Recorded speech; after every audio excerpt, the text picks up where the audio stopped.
la Banque centrale au niveau prudentiel qui font que si les remboursements ne sont pas conséquents, on est obligé de ne pas suivre, n'est-ce pas, la relation et du coup, les fonds destinés au monde rural, par moment, connaissent des baisses. Bien entendu. Voilà. Bien entendu. Et Madame Hatt, certainement au niveau de Locafrique, vous ressentez ces handicaps du monde rural. Bonsoir, merci Monsieur Diakhaté.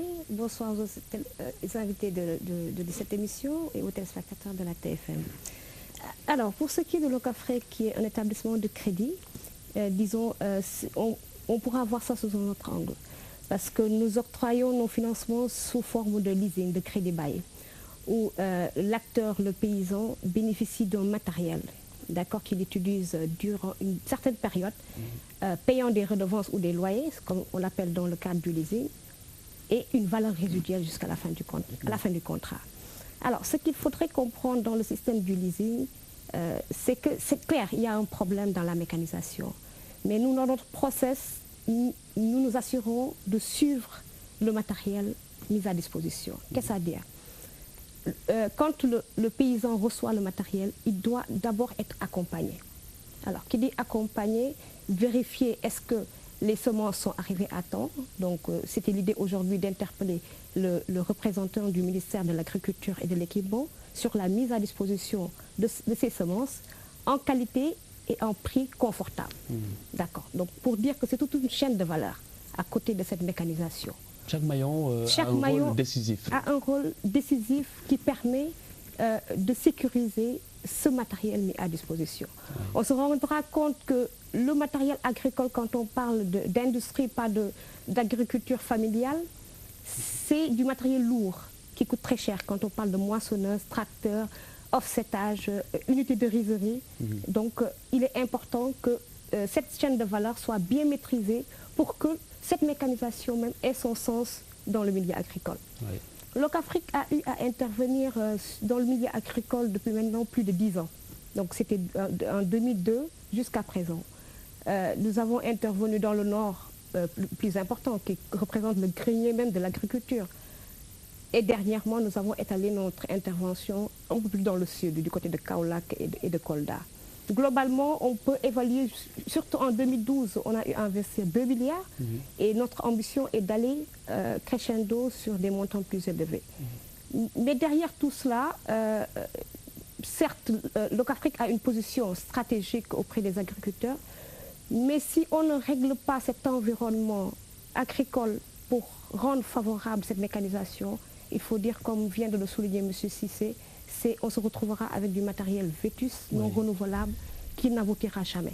Justement, à ce sujet, 16 000 unités de matériel agricole pour les producteurs. Le ministre de tutelle l'a annoncé avant la fin du mois de juillet. Donc, c'est derrière nous. L'engagement a-t-il été tenu, M. Cissé? Oui, nous avons retenu que d'ici pas longtemps, la livraison de ces 16 000 unités va s'effectuer. Nous saluons cette initiative dans la mesure où notre agriculture, elle est d'abord familiale. Donc bientôt, d'après les informations, en principe, les premières livraisons vont être enregistrées le lundi prochain. Donc, en tout cas, pour le principe, demain. Donc, pour le principe, nous saluons cette initiative parce qu'effectivement, le gros de la troupe, parce que quand on dit que le monde rural constitue les 70% de la population, voire plus, elle se retrouve dans le système de production, elle se retrouve donc dans des exploitations familiales agricoles. Et ces exploitations agricoles familiales, pour l'essentiel de la production nationale provient de ces exploitations qui ne sont pas encore un autre type d'équipement, qui sont encore à la culture attelée. Parce que quand il y a une régression de ce parc, les gens se retrouvent avec la hilaire, la daba et autres matériel aratoire. Au mieux, c'est la traction animale qui donc commençait à disparaître et c'est bien que l'État ait eu à opter à renouveler ce parc. peut-être le problème qui va se poser, c'est comment y accéder. Ce sera une vente au comptant, une vente à crédit, ce sera mis à la disposition des paysans sous quelle forme. Donc c'est la question. Donc 16 000 unités par rapport à la population rurale, la population des producteurs, est-ce que cela couvrirait le territoire, ou l'essentiel en tout cas? Est-ce suffisant? C'est un premier pas? C'est un premier pas. Comme qui dirait même, c'est une goutte d'eau qu'on prélèverait de l'océan. Parce que les besoins sont énormes. 16 000 unités au niveau d'une famille, d'une exploitation agricole, en tout cas en matière de culture attelée, il faut un semoir, une charrue, une houssine, une charrette, une paire de bœufs ou un âne ou un cheval. Donc au moins 5. Un équipement de base dans une exploitation familiale. 16 fois divisé par 16 000 unités divisées par 5, vous voyez ce que ça représente. Donc il y a encore un gap important et nous pensons que c'est un premier pas et qu'il y aura d'autres pas plus importants qui vont se profiler à l'horizon pour nous permettre véritablement d'équiper, de voir le monde rural s'équiper à un niveau assez acceptable. Ce qui est constant, c'est que de toute façon, l'accès à ce matériel pour le monde rural appelle forcément l'intervention de vos structures. Monsieur Jules Bindong, comment est-ce que vous entendez les accompagner pour leur faciliter l'accès à ce matériel? Alors, à ce niveau, je voudrais préciser que la finalité de notre point de vue, je pense que c'est partagé, de la mécanisation, c'est pour permettre aux producteurs d'avoir de meilleurs revenus. Je disais tantôt qu'en étant mécanisé, on a des possibilités d'avoir une meilleure productivité. Donc la finalité, c'est de leur permettre d'avoir des meilleurs revenus. Et donc ça veut dire quoi? Pour pouvoir mieux rembourser en tout cas. Entre autres, parce que entre autres, ils vont mieux vivre et je pense que la relation qui doit être mutuellement bénéfique sera maintenue. Donc ça veut dire que c'est un package qu'il faut offrir. Donc autant il faut qu'il y ait des équipements, autant également il faudrait que les producteurs disposent de financement pour les intrants. Et comme le disait M. Cissé, il faut couvrir l'ensemble du territoire, puisque nous sommes dans une république avec des droits égaux pour tous. L'ambition devrait être de pouvoir couvrir l'ensemble du territoire. Au niveau de la CNCA, nous y travaillons. Alors, par rapport au programme d'équipement, nous, à notre niveau, on est conscient que l'équipement est indispensable pour faire progresser l'agriculture, qui est notre matière de base. Notre raison de vivre, même, je dirais, c'est de l'agriculture, quand on dit Caisse nationale de crédit agricole. Parce que, rappelons, le crédit agricole a été créé en 1984 à partir de la nouvelle politique agricole, où on a pensé qu'il fallait avoir une banque professionnelle et qui soit dédiée à l'agriculture, et qui ne fait pas seulement de l'agriculture. Comme je vous disais, on est régi par les mêmes règles que les autres confrères qui sont sur la place. Donc, mais l'agriculture est en plus de contraintes. Vous imaginez ce que ça pèse dans notre fonctionnement. Alors, vous avez parlé de package, mais concrètement, quelles sont les propositions qui leur faciliteraient la tâche? Alors, ce qui va faciliter la tâche, je disais tout à l'heure, c'est qu'il faudrait qu'au niveau du marché, parce que la production qui sortirait après avoir équipé les exploitations familiales ou les fermes qui existeraient, cette production doit être vendue à un prix qui permette, n'est-ce pas, aux producteurs d'avoir des revenus conséquents. Donc, il y a une organisation forcément du marché. Je disais également qu'à notre niveau, il y a les financements des intrants, les besoins réguliers des campagnes qui sont à couvrir. Mais spécifiquement sur l'équipement, je pense que ce qui ferait, au-delà des équipements qui seraient là, ce qui ferait progresser les choses et maintenir une utilisation soutenue de ce matériel-là, parce que ce matériel, c'est un matériel à renouveler, c'est d'autres unités encore à acquérir. Il faudrait, à mon avis, qu'il y ait des ressources dédiées à cela. C'est-à-dire, aujourd'hui, sur la place, on a plus de ressources courtes, ce qu'on appelle des ressources courtes, les dépôts clientèle. Il faudrait qu'il y ait des ressources longues qui puissent s'adapter en financement d'envergure. Parce que quand on est à 16 000 et que ce n'est qu'un premier pas, certainement sur un niveau quinquennal ou triennal, je ne sais pas, l'État va certainement soutenir cette décision. Ça voudra dire que régulièrement, il faudrait injecter beaucoup d'argent pour financer les producteurs. Mais pour l'heure, vous n'avez pas établi un programme d'accompagnement? Pour l'heure, si, on a déjà commencé. Parce que quand on a fait l'analyse à ce niveau-là, on s'était rendu compte effectivement du sous-équipement des agriculteurs. Mais ce qu'on a fait au niveau du Crédit Agricole, c'est qu'on a négocié récemment une ligne avec la BOAD de 4 milliards. Et pour laquelle on a déjà injecté les 2 milliards. Le deuxième tirage se fera bientôt, de la deuxième moitié. C'est déjà une réponse par rapport aux besoins d'équipement du monde rural. Mais c'est encore insuffisant. Il faudrait qu'on monte encore en puissance. C'est là où je disais qu'il est bon qu'il y ait des ressources adaptées par rapport à cela. On a été obligé d'aller jusqu'à la BOAD, négocier une ligne. Je pense qu'en rapport avec l'État, il y a peut-être, et les partenaires financiers, il y a à mon avis des possibilités d'explorer une piste pour avoir des ressources dédiées à l'équipement du monde rural. Très bien. Alors, Madame Ath, quelle serait la bonne démarche à ce niveau? Pour revenir à cet aspect de mise à disposition du matériel qui serait distribué dans les prochains jours, moi, ma question que je voudrais peut-être... en l'absence du représentant du ministère de l'Agriculture, peut-être M. Ndong, c'est par rapport à ce choix du matériel. Parce qu'aujourd'hui, dire qu'on va équiper le milieu rural, c'est d'abord évaluer le besoin en termes de quantité suffisante, mais également de type de matériel. Parce qu'on se rend compte qu'aujourd'hui, quand on veut éviter le problème de détérioration du bien que l'on met à la disposition du paysan, il faudrait apprécier quelle meilleure qualité mettre à disposition, le type de terre utilisé par rapport à ces machines. Donc c'est je pense c'est toute une concertation qui devrait y avoir au préalable avant même de mettre à disposition ces machines. Derrière tout ça, il y a l'aspect, disons, de l'entretien. Suivant le matériel choisi, le fournisseur qui s'en occupe, il faudrait voir le système de suivi de ce type de matériel. Malheureusement, on n'aura pas la réponse. Oui, malheureusement, mais je pense que c'est important de les soulever. Parce que quand on met en place un système, il faudrait, dans quelques années, évaluer. C'est des types de matériels qui sont censés travailler 3 ans et plus. Donc, si on se retrouve l'année prochaine ou la campagne prochaine, quand on parle de la filière riz, c'est des récoltes semestrielles dans la vallée du fleuve. Donc, chaque 6 mois, l'agriculteur est censé avoir un bien apte à produire. Donc, chaque année, on devrait pouvoir faire une évaluation qui permet d'aller de l'avant par rapport à ces machines mises à disposition. Locafrique, en parlant ainsi, disons, a une expérience certaine par rapport à ces utilisations, vu que le matériel qui est mis à disposition est suivi jusqu'à la fin du contrat.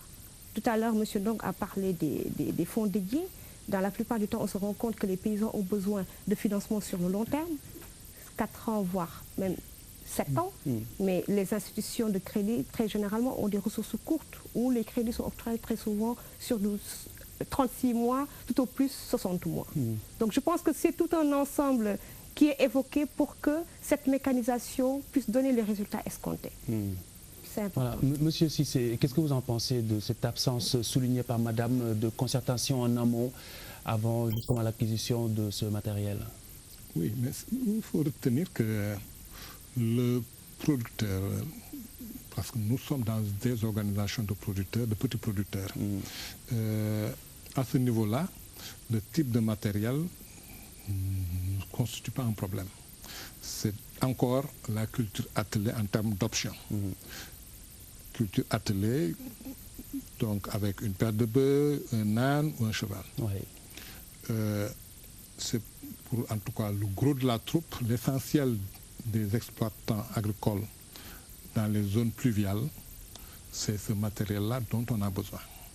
Et il y a peut-être quelques élus ou quelques élus entre une élite. Il me semble que Mme Ath, vous voulez souligner juste la qualité du matériel. Oui, je vais en venir. Donc, il y a une élite qui irait vers véritablement le gros matériel, le matériel motorisé.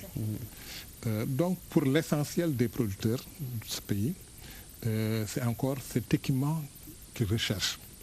Il y a une industrie que je ne citerai pas, peut-être pour ne pas faire sa publicité, qui est là, qui est une industrie nationale, qui a eu à peut-être renaître des centres d'une autre société qui était là depuis les SP, SMDR, ONCAD, donc qui est là et qui donc peut fournir ce dont les gens ont besoin.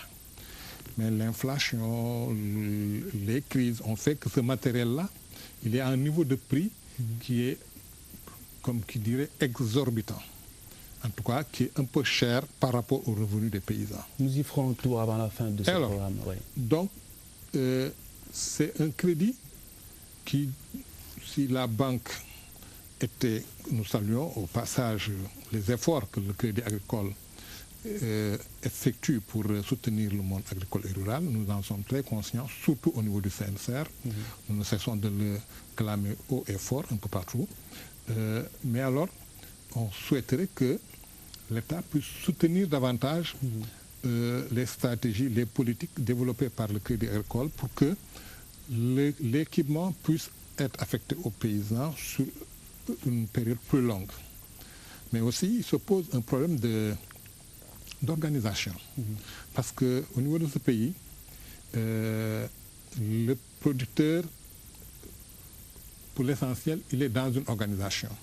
Donc il se pose un problème de légitimité, de légalité, de contrôle de ces organisations pour que ce paysan-là, en tout cas le membership de ces organisations-là, qu'on puisse l'identifier, connaître ses potentialités, ses besoins et voir comment, à travers son organisation, pouvoir véritablement l'encadrer, les pousser vers le développement. Et d'où viendrait ce manquement, justement?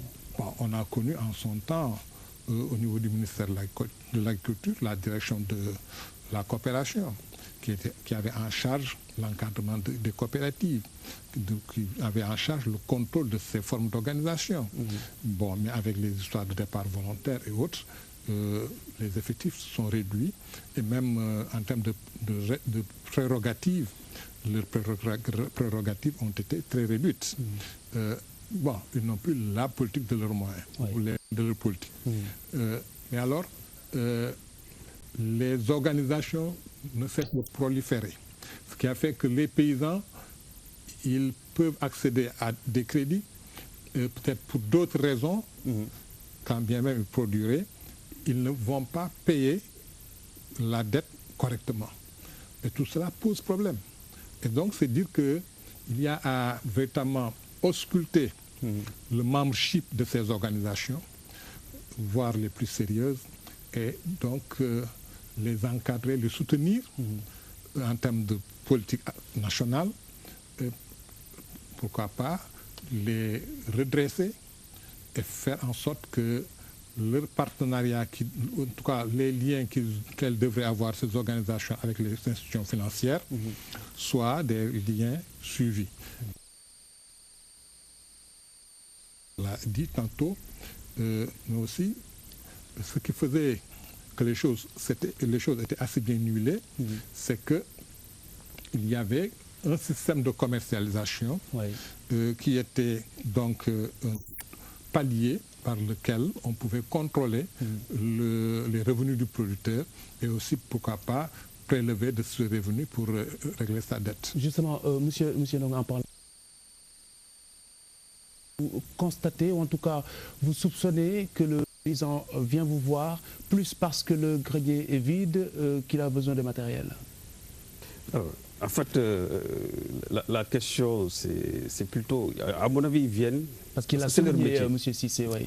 En fait, c'est leur métier. Leur métier, c'est de produire. Et l'agriculture, aujourd'hui, de plus en plus, doit être perçue comme cela. Ce n'est plus une tradition. C'est un métier avec lequel on doit vivre.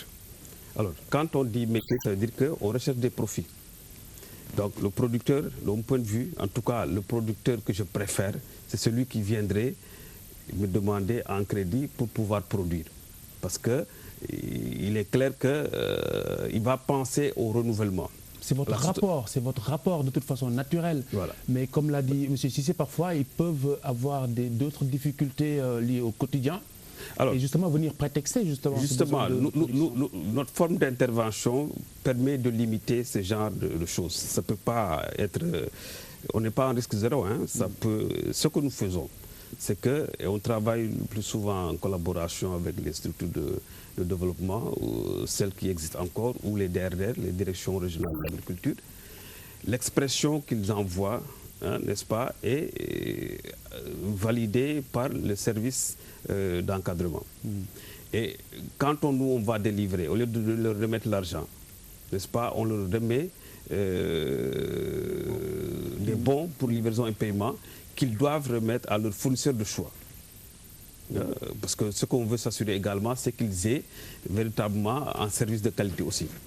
Et à partir de ce moment-là, puisqu'ils auront les équipements ou ils auront les intrants, ils nous donnent ordre après de payer aux fournisseurs. Donc de ce point de vue-là, on essaie de limiter les risques de détournement d'objets pour, par exemple, un producteur, comme vous dites, qui est véritablement dans le besoin de nourrir sa famille. C'est légitime, il tirera sur tout ce qui bouge. Mais en s'organisant comme ça, on évite, en tout cas on limite les risques de détournement et on les insère dans un circuit plutôt vertueux, qu'ils produisent et qu'ils puissent vendre et rembourser. Je pense que c'est très important que, comme disait M. Cissé, qu'on sache que l'intérêt aujourd'hui de la politique agricole, c'est de toucher le maximum. Et les besoins aujourd'hui, il l'a souligné, en tout cas nous, en matière d'équipement, il y a une bonne partie qui représente des besoins de base du genre charrue, attelé. Il y a d'autres cas pour lesquels on a des besoins de motorisation. C'est le plus souvent le cas dans la vallée. Nous essayons de couvrir tous ces besoins-là, parce que notre mission, c'est de couvrir l'ensemble du territoire et toutes les catégories de producteurs. Donc, on n'a pas une cible particulière et tout ceci doit se faire à moindre coût.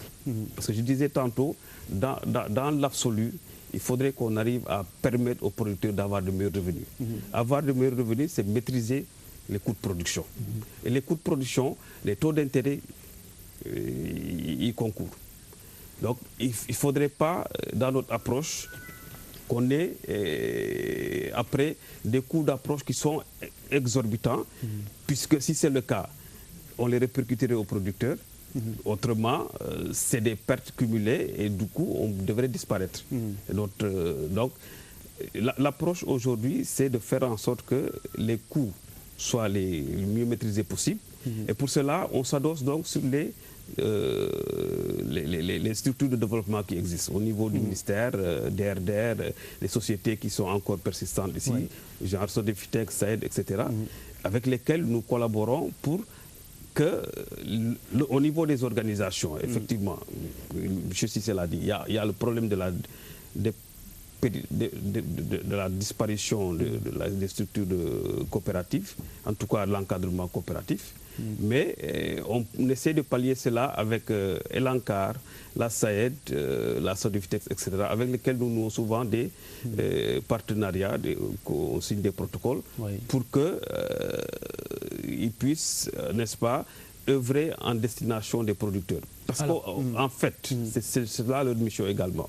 Ils doivent contribuer à ce que les producteurs qu'ils encadrent aient un meilleur être. Alors, ces producteurs ne sont pas confrontés à des difficultés parce que soit il n'y a pas une bonne pluviométrie ou soit parce qu'ils n'arrivent pas à nourrir correctement leur famille, mais c'est parce que parfois il y a ce qu'on appelle des opérateurs véreux. On entend très souvent des griefs qui font penser à des bons impayés, comme vous l'avez souligné, M. Cissé. Qu'en est-il à l'heure actuelle, en tout cas? Voyez-vous, quand on parle de subventions, les prix sont vraiment revus à la baisse. Et il faut que le producteur se présente avec le prix coûtant, en tout cas le montant qu'il faut libérer pour acquérir ce facteur de production ou cet équipement. Et le plus souvent, il n'est pas dans les dispositions matérielles pour donc mettre sur la table les 70 000 francs ou les 10 000 francs qu'il faut pour avoir les semences ou 70 000 francs pour acquérir ce matériel. Une difficulté assez objective. Oui, c'est lié à son environnement, à son vécu. Au temps T, où il faut acquérir le semoir qui est subventionné et qui va coûter 70 000, il n'a pas les possibilités de donner 70 000. Mais alors, il y a autour des producteurs des gens qui sont plus à l'aise et qui vont acquérir ce matériel-là, quel que soit par ailleurs le système qu'on mettra en place. Ils vont acquérir ce matériel à 70 000 et donc c'est du matériel subventionné qu'ils vont garder dans leur magasin pour revendre ça au prix coûtant. Donc en termes d'évaluation macroéconomique, l'État dira qu'on a eu à placer, disons, 16 000 machins. Peut-être que c'est 6 000 seulement qui sont entre les mains des paysans et d'autres 10 000 autres sont dans les magasins.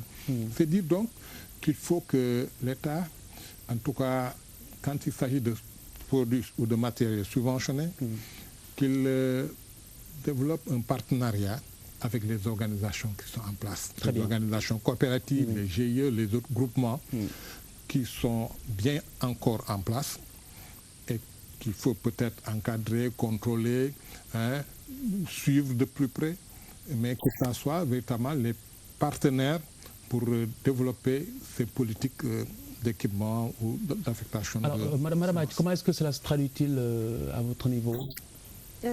Alors, moi, je voudrais revenir sur l'aspect de la production en tant que telle.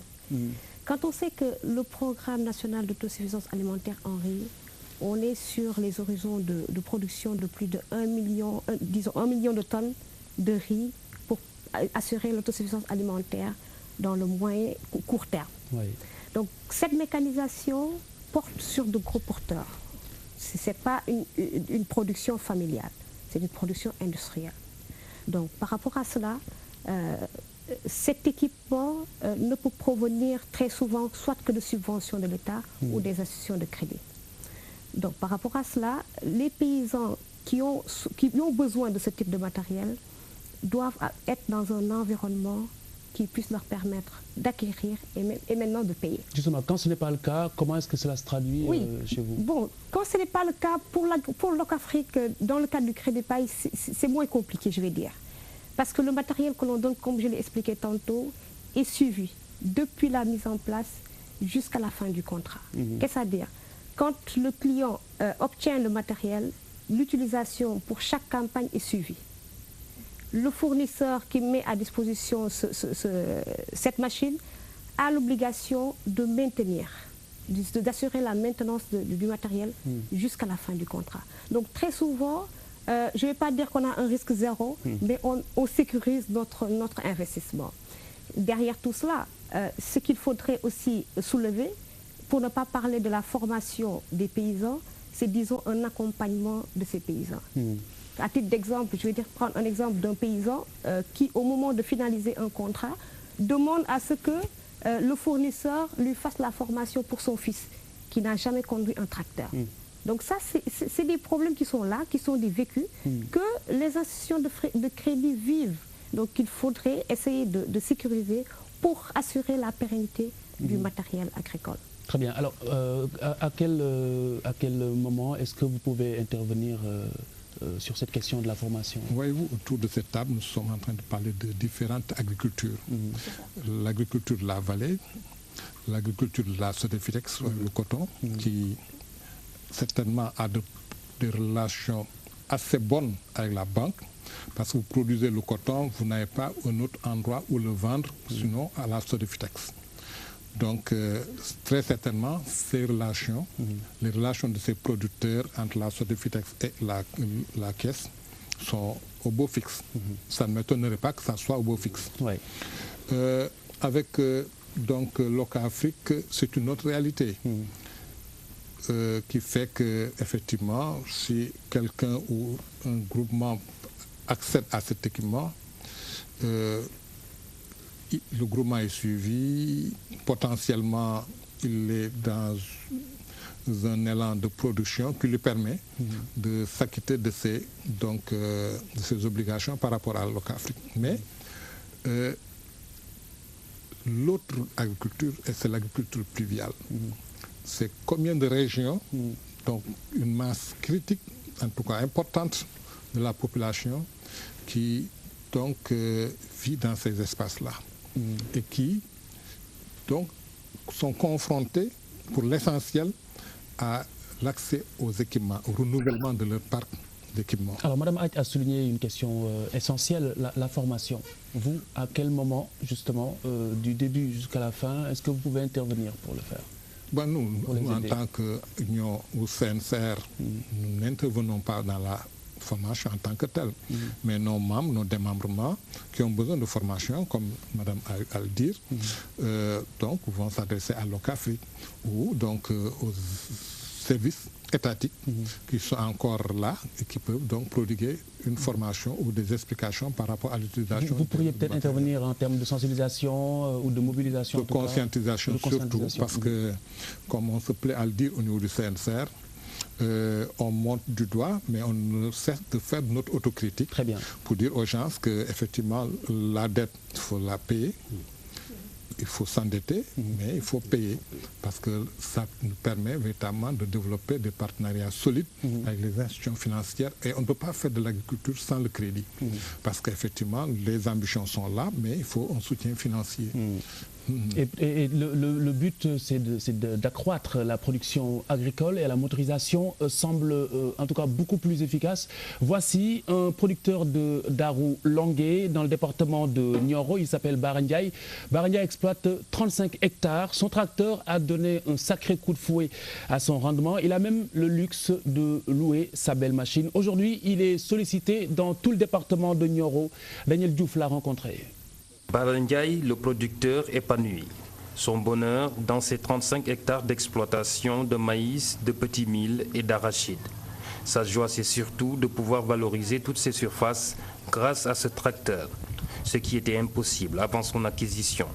lépp la ñuy bay dañuy bay mboq dañuy bay dugub dañuy bay gerte yooyu soo ko calculé ci misaal ren nekk na 35 hectares. booy si ma man ko mooy machine bi moo tax parce que bi ma amutee machine bi amoon naa terrain bi mais mënu ma ko woon a bay.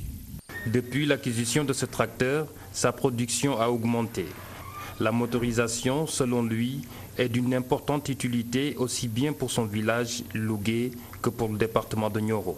mi ngi yokk suñu production bu baax di yokk suñu am-am te itam mu nekk njëriñ loo xam ne dafa nekk njëriñal waxuma dëkk bi mais département bi la nekk njëriñ ndax fu mu ne nii tey même bi ma bàyyee sama tool ba pare dafa am ñeneen ñoo xam ne ay baykat la yoo xam ne dafa dem bay seen tool ñu fay ko xaalis mu fay ci loolu ci ñuy prévoir pour ñu mën ci fay essence machine bi.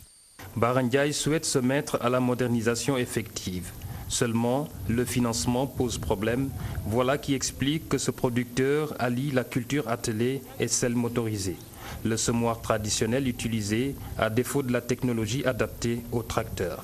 Aujourd'hui, il souhaite que soit démocratisée l'acquisition du tracteur. machine bi ni ma ci jotee mooy CID ñoom jàppale nañu ak banque bi ñuy wax Loco Afrique ak banque bi ñuy wax banque Sensia. machine bi li muy liggéey mën naa ci jënd samay intrant bay ba bañ a sonn ci ay bor. Ce producteur est convaincu que les filières privilégiées, le maïs par exemple, ne peuvent connaître de profusion qu'avec l'utilisation de la motorisation. Avant de disposer d'un tracteur, il parcourait le département à la recherche de sous-traitants. Aujourd'hui, le sous-traitant, c'est lui. Il demande la facilitation de la dotation en matériel pour augmenter la croissance. ku bëgg a bay te amoo matériel doo bay surtout nag matériel tracteur moom boo ko amee pour bayee mboq moom soo amul matériel tracteur doo ko mën bala nga ko mën dëgg da nga am tracteur. si waar bi mi nga xam ne moom la ñu jiyee nii ba léegi place am mu ngi fi parce que amaguñ moyen am ci waar bu traité bi lonk kon moom ba léegi mu ngi si kooku it bëgg nañ fu mu ne nii manqué na fi ak ni ñu mën a jàppalee ba ñu gën a yomb ci ñun nga xam ne boo liggéey dana mën a yokk suñu am-am parce que machine yi fi nekk yëpp dañoo màggat fu mu ne nii. man mii tey bu ma xoolee ne ba ma daan amutee traité bi dama daan war sama moto di wër ku ma bayal si te tey dama toog rek bay sama tool ba mu mat seetuwuma kenn loolu bu yaatoo ba ñëpp am ko day gën a tax développement bi gën a yokk. Daniel Diouf, merci. Nous revenons sur ce plateau pour recueillir les impressions de nos invités. Monsieur Gilles Bandong d'abord, qu'est-ce que vous avez lu à travers ce reportage? Merci M. Diarté. Je disais que ce reportage, en fait, ce que j'ai vu m'est familier en tant qu'exploitant au niveau du Crédit Agricole, parce que c'est un genre de relation que nous avons régulièrement. mais ce n'est pas les seuls types d'agriculteurs que nous couvrons dans notre portefeuille. Monsieur Cissé le disait, il insiste beaucoup là-dessus, c'est important. C'est un type d'agriculteur comme tant d'autres. Et dans notre portefeuille au niveau du Crédit Agricole, vous verrez des producteurs qui ont ce besoin de tracteurs, de gros moteurs, tracteurs ou moissonneuses, comme vous aurez également d'autres qui ont des besoins plus simples, plus basiques, je dirais, d'une charrue attelée à un animal. Alors, mais je dis, c'est important que chaque type d'agriculture puisse avoir la mécanisation qu'il lui faut pour permettre d'améliorer encore une fois sa productivité. Très bien, Madame. Alors, à travers ces images, Locafrique est rassuré de voir que M. Barangay, à qui nous avons octroyé ce financement, arrive à satisfaire ses besoins disons, de façon culturelle. Et même à louer la machine. Bon, on va dire, naturellement, il devra louer pour pouvoir payer ses redevances. Parce qu'il faut dire qu'un tracteur qui coûte en moyenne 40 millions, pour rentabiliser l'investissement sur une durée de 3 ans, 4 ans, avec 35 hectares, ne pourra pas le faire. Donc, naturellement, il devra faire des prestations pour pouvoir s'en sortir. C'est plus une contrainte qu'un luxe, alors? Plus du tout.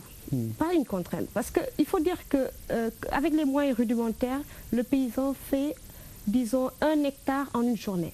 Alors qu'avec un tracteur, on peut arriver à faire 10 hectares, voire même 20 en une journée. Donc, rentabiliser le tracteur, quand on sait que la campagne, ce n'est pas une grande durée, il faudrait faire les façons culturelles très rapidement et aller satisfaire d'autres besoins pour espérer rentabiliser l'investissement. Alors, M. Cissé, 2013, plus de 2000, disons, tracteurs, c'était une annonce du chef de l'État lors de son adresse à la nation en fin d'année, en 2012, décembre 2012.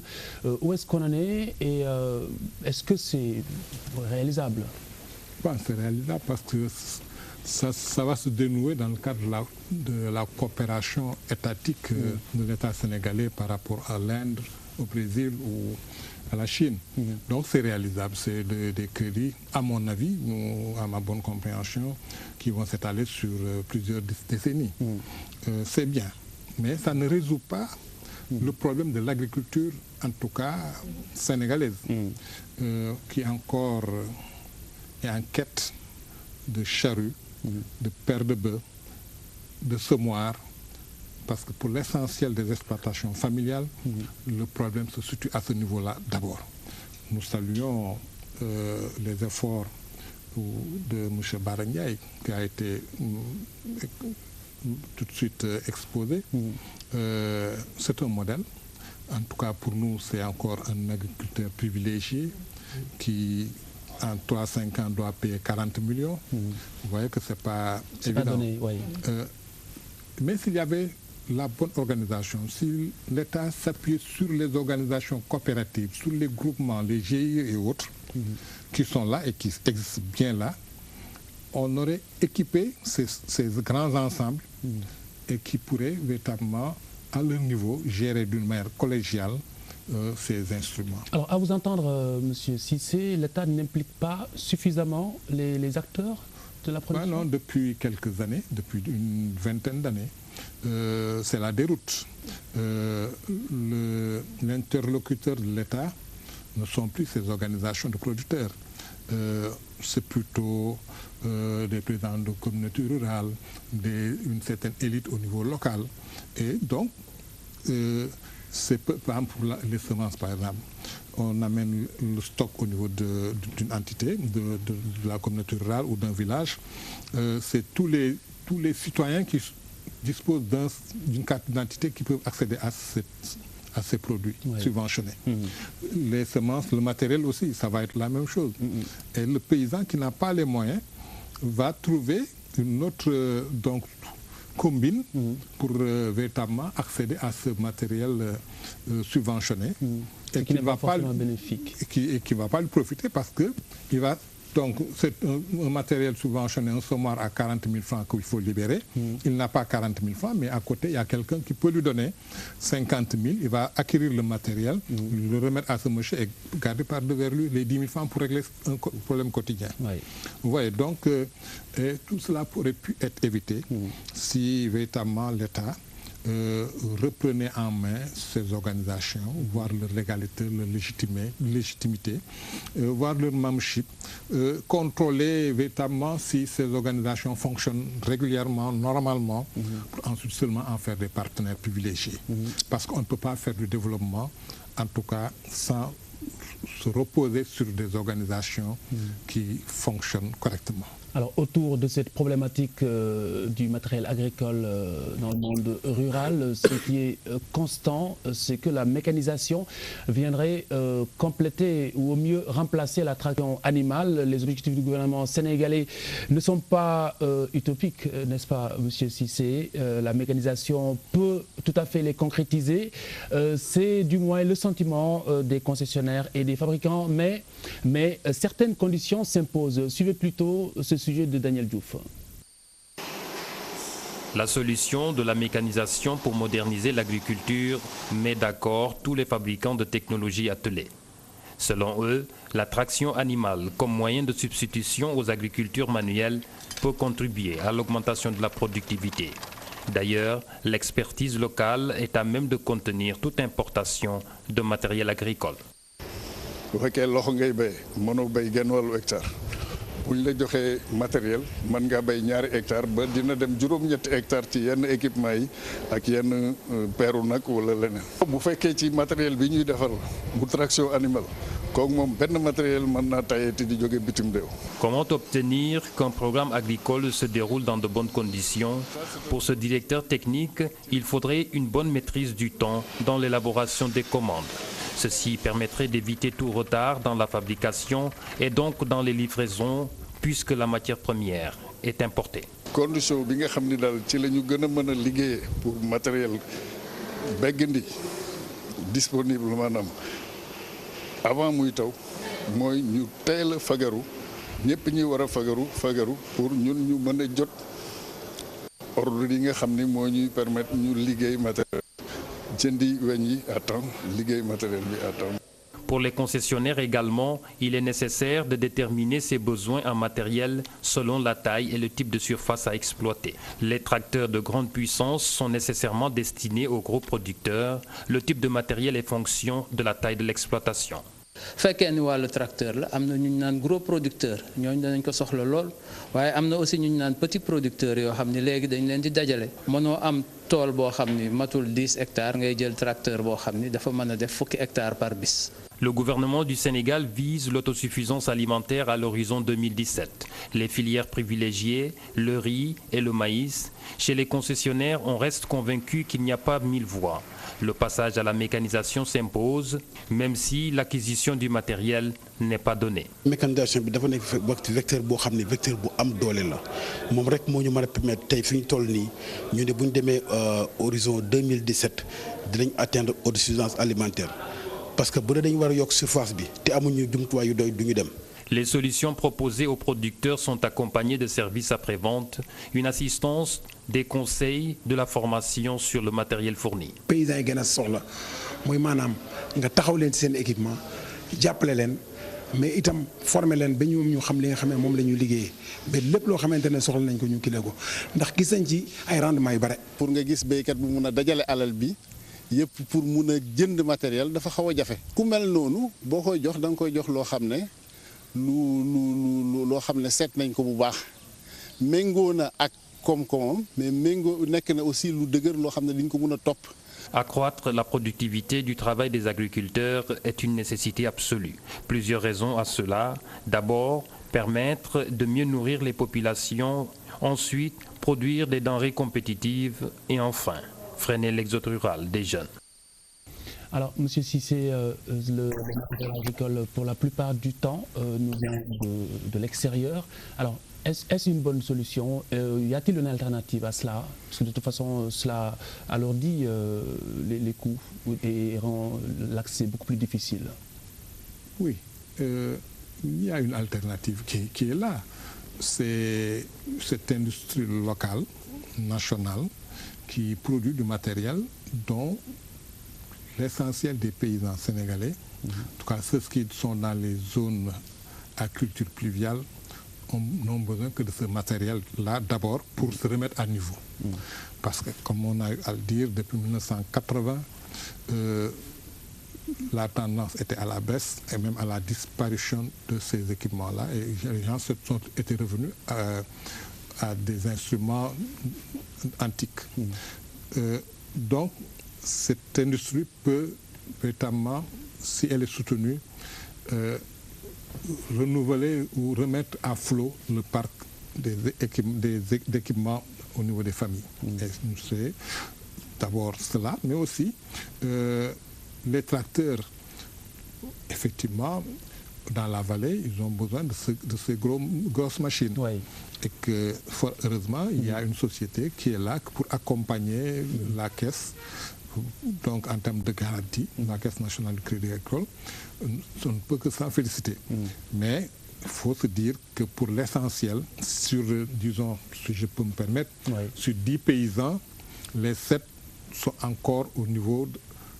leur rêve, c'est d'avoir les équipements à culture attelée. Très bien. Alors, Madame, quel est votre sentiment là-dessus? Il faut dire que pour le matériel importé, les problèmes auxquels sont confrontés souvent les utilisateurs paysans, c'est la disponibilité de pièces à temps. Oui. Parce que quand on imagine que le paysan qui est en pleine campagne agricole se retrouve avec une panne, ne peut pas accéder à cette pièce de rechange parce que peut-être le fournisseur n'a pas pris les précautions qu'il fallait pour avoir à disposition et disons à bonne place. Parce que quand on fait 200 km pour aller dans le nord pour pouvoir dépanner un paysan, ça pose problème. Pour l'Ocafrique, ces genres de manquements sont réglés. Parce que pour qu'un fournisseur puisse être agréé, il faudrait qu'il puisse avoir une disponibilité d'une antenne au niveau de la zone d'exploitation. Donc c'est tout un process que l'on met en place dans un package de financement pour éviter que ces cas se posent. Parce qu'il faut dire que la finalité, c'est que ce matériel puisse produire la quantité suffisante apte à payer la traite de la machine. Donc cela souligne la question de la maintenance, justement. Alors la maintenance, elle est capitale dans notre système de financement. À côté de cette maintenance qui incombe certes aux fournisseurs, il y a l'aspect du paysan même dans l'utilisation du matériel. Parce qu'il faut voir que certains paysans qui ont, disons, des objectifs d'atteindre très vite leur production, aller faire des prestations, utilisent la machine au-delà des heures, disons, qui sont établies pour pouvoir faire la maintenance qu'il faut et permettre à la machine d'avoir la durée de vie qu'il faut. Oui. Donc, de part et d'autre, aussi bien du côté du paysan que du côté du fournisseur, il y a des aspects qu'il faudrait qu'il puisse mettre en place pour que l'objectif de cet investissement puisse être retrouvé. Alors, M. Gilbert Ndong, c'est bien de les aider à s'équiper, mais c'est mieux de les aider à entretenir le matériel. Parfaitement. Tout à l'heure, je disais que l'objectif, c'est d'avoir un parc, n'est-ce pas, en niveau soutenu, et sur la durée. Ça veut dire quoi? Ça veut dire que le matériel qui est déjà sur place, à défaut d'augmenter, devrait être maintenu. Donc la maintenance, c'est capital, et la formation également des usagers. Vous auriez des politiques sur ces deux questions? Bon, notre politique à ce niveau, je l'ai dit tantôt, c'est que on a des partenariats qu'on développe avec certaines sociétés qui contribuent à la formation. Mais ce qu'on a ajouté récemment dans le cadre de la ligne BOAD, c'est qu'on a exigé des fournisseurs qui avaient postulé à livrer qu'ils puissent assurer un service après-vente. Et mieux même, on a accepté de financer, en plus de l'équipement, un paquet de pièces de rechange d'usure facile. Oui. Et ça permet quoi? Ça permet de ne pas rater, comme le disait Mme Hadj, de ne pas rater certaines campagnes. Parce qu'une campagne, c'est très court. Et malheureusement, ça ne se renouvelle pas. Je veux dire, quand on a perdu quelques jours pendant la campagne, c'est un manque à gagner qu'on ne peut pas rattraper. Et donc, les pièces, par expérience, les pièces qu'on sait d'usure très, très fréquentes, on demande à ce que, en tout cas, on est prêt à accepter de financer, en plus de l'équipement de base, ces pièces-là, pour qu'ils puissent parer, n'est-ce pas, à une éventuelle panne en cours de campagne. Alors, mais c'est important, je pense que c'est bon de le souligner, que les gens soient bien formés dans l'utilisation du matériel. Alors la dernière question, justement, nous allons faire un tour de table pour se poser une question, compte tenu de beaucoup d'éléments qui constituent des handicaps à l'heure actuelle pour le monde agricole, l'absence de l'implication des différents acteurs, entre autres facteurs que vous venez de citer, la formation et la maintenance justement de ce matériel. Madame Ath, faut-il privatiser le secteur agricole au Sénégal? L'État devrait-il justement laisser la tâche à d'autres? Alors, moi je dirais que l'État aujourd'hui, par rapport au secteur agricole, gagnerait à développer le partenariat public-privé. Bon, je ne vais pas m'avancer à dire devrait confier cela à un privé, mais je pense qu'en scellant ce partenariat public-privé, on pourrait améliorer ce secteur. On a un potentiel énorme dans le secteur agricole, mais comme on le sait, c'est une chaîne de valeur. Il faudrait que chaque acteur, au niveau de chaque intervention, puisse avoir joué une bonne partition pour qu'on puisse atteindre les objectifs visés. Je finirai par dire, par rapport au prix, ce qui est très important. Les agriculteurs, présentement, se plaignent très souvent du prix homologué. On sait que très souvent, la commercialisation de la production n'est pas adossée aux consommateurs sénégalais. Ces producteurs vont spéculer hors de nos frontières pour vendre notre production ailleurs plutôt qu'au niveau de notre pays. Donc c'est tous ces aspects cumulés qu'il faudrait mieux orienter pour pouvoir atteindre nos objectifs. Monsieur Cissé, privatisation ou non? Moi je serais plutôt pour qu'on ait moins d'État et mieux d'État.